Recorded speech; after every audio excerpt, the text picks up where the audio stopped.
Welcome to the RN to Writer Show, where we help nurses and other clinicians become freelance writers.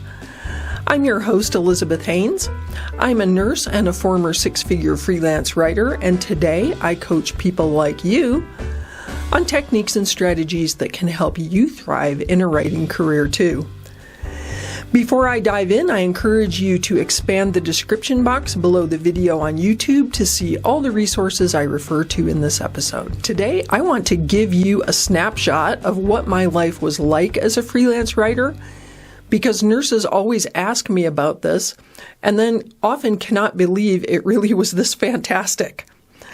So let me set the stage. This story takes place in 2015. I've got that calendar right here. After I had been freelancing full-time for 4 years.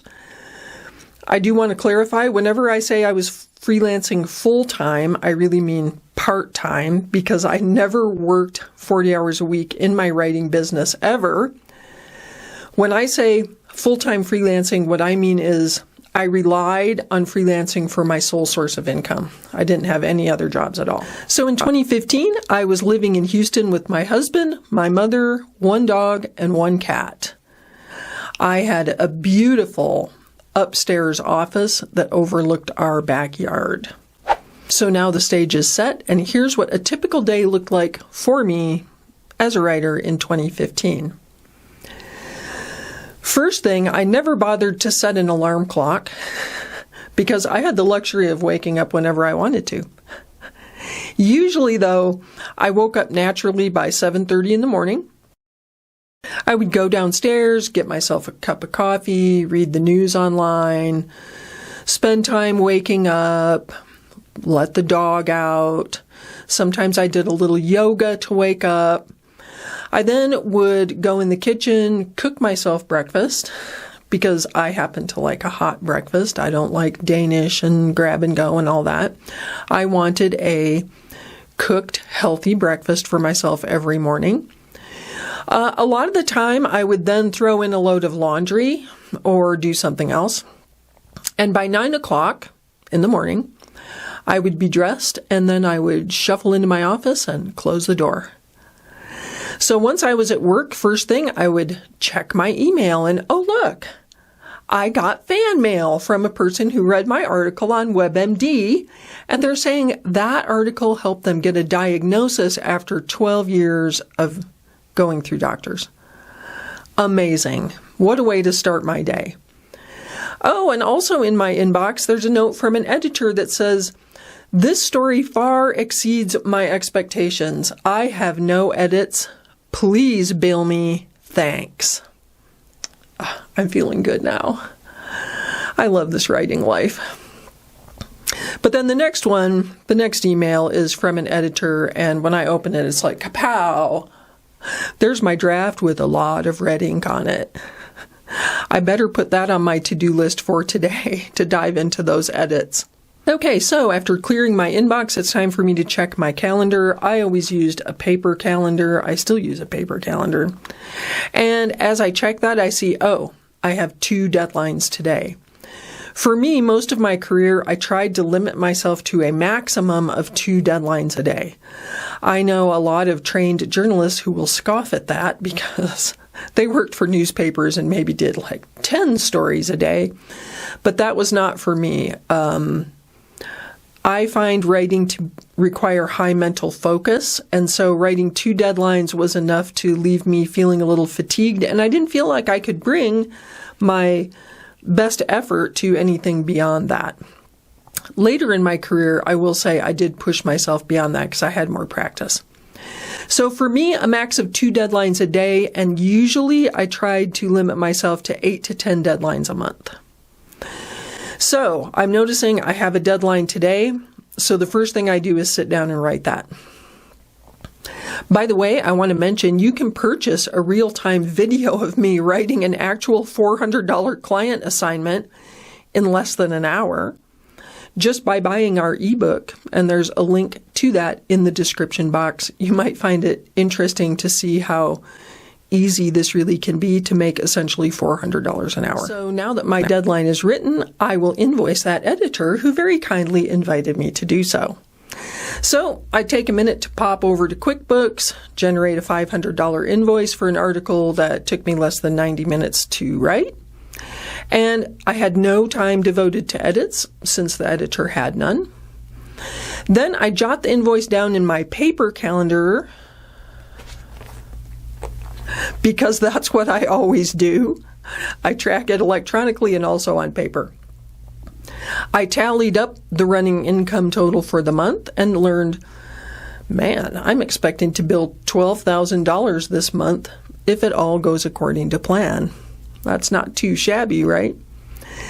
So at that point, I get up, take a break, go down, move my clothes from the washer to the dryer, step outside, play with the pets for a few minutes, shake the cobwebs out, get some physical activity, and then I head back to the office. Once I get back in there, I spend an hour prospecting for clients. I end up sending 3 LOIs. And then I check my spreadsheet, and I also decide to follow up on 3 letters of introduction I sent last week as well.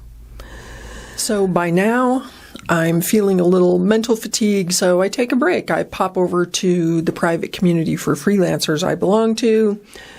I read and comment on some of the interesting posts by my writer friends, maybe check out a market guide while I'm there.